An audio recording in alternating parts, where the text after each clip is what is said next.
Cinema వాళ్ళ press మీట్లు వాళ్ళు చెప్పుకునేది వాళ్ళు ఒక సినిమాని ప్రమోషన్ కోసం పెడతారు. ఆ సినిమా గురించి దాంట్లో టెక్నీషియన్స్ గురించి మాట్లాడొచ్చు, అడగొచ్చు. హీరో, హీరోయిన్‌లతో పాటుగా సైడ్ యాక్టర్‌లు ఎవరు బాగా చేశారు దగ్గర నుంచి, దాంట్లో ఎంత కష్టపడ్డారు, నిధులకు సంబంధించి ఎంత కష్టపడ్డారు, ఫైనాన్స్‌కి సంబంధించి ఎంత కష్టపడ్డారు, ఇట్లాంటియన్నీ తెలుసుకోవచ్చు. అవి హృద్యంగా ప్రొజెక్ట్ చేయడం ద్వారా ప్రేక్షకులకి ఆ సినిమా పట్ల పాజిటివ్ ఇమేజ్ క్రియేట్ చేయొచ్చు. ఇది సినిమా జర్నలిస్టులు చేయాల్సిన పని. బట్ ఆ జర్నలిజం ఇన్‌స్టింక్ట్ పోయి, క్రమంగా సెన్సేషనలిజం వైపుకి పోయి, ఏది పడితే అది మాట్లాడతా, యాక్టర్‌లను ట్రోల్ చేయబోయి వాళ్ళే ట్రోల్ అవుతున్నటువంటి సినీ జర్నలిస్టులను చూసాం. ఆ మధ్యన 'మంచు లక్ష్మిని' అడిగినటువంటి దానికి 'మంచు లక్ష్మి' అన్నటువంటి మాటను చూసాం. దాని మీద చివరికి జర్నలిస్ట్ క్షమాపణ చెప్పాల్సొచ్చిన పరిస్థితి చూసాం. ఆ తర్వాత మొన్న హీరో మెటీరియల్ అంటూ ఒక లేడీ జర్నలిస్ట్ నువ్వు హీరో మెటీరియల్ కాదంటూ ఒక యాక్టర్‌ని గురించి మాట్లాడినటువంటిదే ఆ 'డ్యూడ్' సినిమా అప్పుడు చూసాం. ఆమెని ట్రోల్ చేసినటువంటి చూస్తున్నాం. ఇప్పుడు తమిళనాడుకి ఈ జబ్బు పాకినట్టుంది. నటి గౌరీ కిషన్‌కి తాజాగా ఒక చేదు అనుభవమైంది ఎదురైంది. తన సినిమా 'అదర్స్' ప్రచారంలో పాల్గొన్నటువంటి ఆమెను ఓ రిపోర్టరు "మీ బరువెంత" అని అడిగాడట.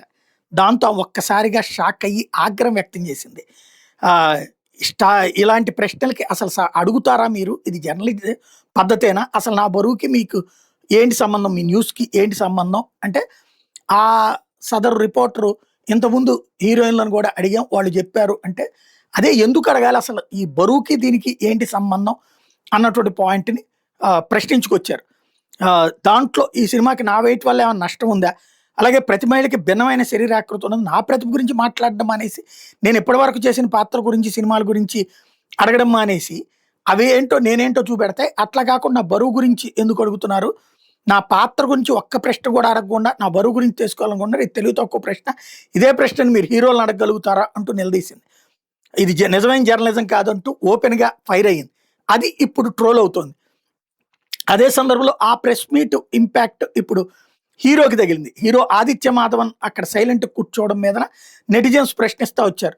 దాంతో ఇప్పుడు అతను సమాధానం చెప్పుకొచ్చాడు. నేను మౌనంగా ఉన్నానంటే అర్థం ఆమె బాడీ షేమింగ్‌ని ఆమోదించానని కాదు. ఆ ప్రశ్న విని నేను షాక్ అయ్యాను. ఎలా స్పందించాలో కూడా అర్థం కాలేదు. అట్లా అడగడం భావ్యం కాదు. నేను అప్పుడే ఖండించాల్సి ఉంది అంటూ క్షమాపణలు చెప్పుకొచ్చారు. ఈ గౌరీ అనే అమ్మాయి మన ఈ గౌరీ కృష్ణ అనే అమ్మాయి 96 అనే సినిమాతో తెలుగులో ఆల్రెడీ పరిచయం అయింది. అందులో త్రిష చిన్నప్పటి క్యారెక్టర్ పోషించింది. జాను పేరుతో తెలుగులో రిలీజ్ అయింది కూడా అది. ఆ అమ్మాయి ఇప్పుడు ఈ తిరగబడిందనమాట.